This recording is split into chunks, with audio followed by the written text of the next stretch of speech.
आदरणीय प्रधानाचार्य महोदय, सभी शिक्षकगण और मेरे प्यारे दोस्तों, आज जब हम अपने देश के स्वतंत्रता दिवस मना रहे हैं तो मैं आपके सामने खड़े होकर गौरवान्वित महसूस कर रही हूँ।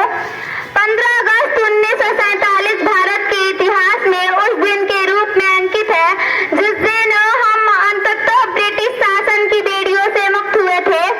इस महान अवसर पर मुझे अपने दिल की बात कहने की अवसर पाकर बेहद खुशी हो रही है।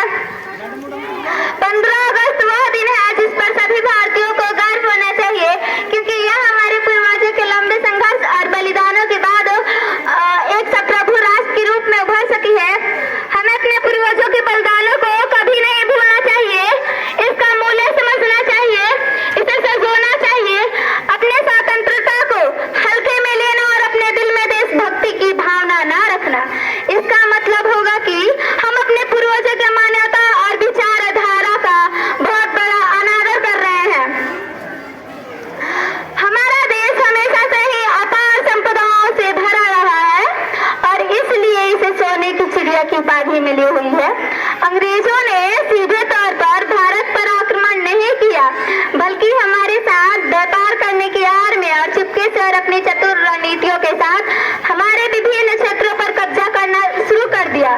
उन्होंने हमारे देश को एकता को तोड़ने के लिए जिस नीति का सहारा लिया वह था फूट डालो और राज करो।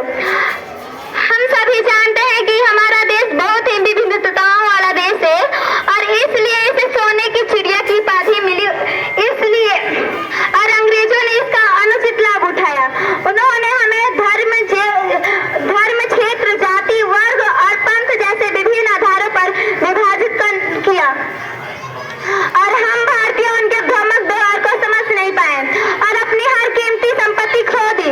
जब उनके अत्याचार असहनीय हो गए तभी कुछ महान भारतीय क्रांतिकारी जैसे चंद्रशेखर आजाद, भगत सिंह, सुभाष चंद्र बोस, लाला लाजपत राय, रानी लक्ष्मीबाई और कई अन्य लोग इस स्थिति का साहसपूर्वक सामना करने और अंग्रेजों को हमारी भूमि से भगाने के लिए सामने आए। एक महत्वपूर्ण काम जो उन्होंने किया वो थे उनकी चालाकी भरी रणनीतियों को उजागर करना, यानी यह बताना कि वे वास्तव में क्या करने वाले थे, यानी हमारी भूमि पर अपना शासन स्थापित करना। बहुत संघर्ष के बाद हम स्वतंत्रता प्राप्त करने के लिए सेना को प्रेरित कर पाए और उनके खिलाफ लड़ाई लड़ने के लिए सेना को लेकर आए और वे वो सब संघर्ष अपने को जी रहे थे। जब हमारा देश पूरी तरह से स्वतंत्रता पाने के लिए उन्होंने उनके खिलाफ युद्ध जारी रखा और अपनी मातृभूमि के लिए खुशी खुशी अपने प्राणों की आहुति भी दे दी। पूरी अवधि के दौरान हमारे देश ने कई कठिनाइयों का सामना किया। हालांकि स्वतंत्रता वापस पाने के बाद पीछे मुड़कर नहीं देखा। हमारे देश ने विज्ञान, प्रौद्योगिक, कृषि, बुनियादी ढांचे के साथ साथ कई प्रौद्योगिक प्राणों के विभिन्न आधारों पर विभाजित किया। उसी समय कई आतंकवादी हमले हुए जिसमें हमारे देश की अखंडता, जिसमें हमारे देश की अर्थव्यवस्था को बुरी तरह प्रभावित किया और उन्होंने हमारे देश की अखंडताओं को चोट पहुंचाई। लेकिन हमारे देश की आत्मा अभी भी वही है, फल फूल रही है। इन्हीं शब्दों के साथ मैं अपने वाणी को विराम देती हूँ। जय हिंद, जय भारत।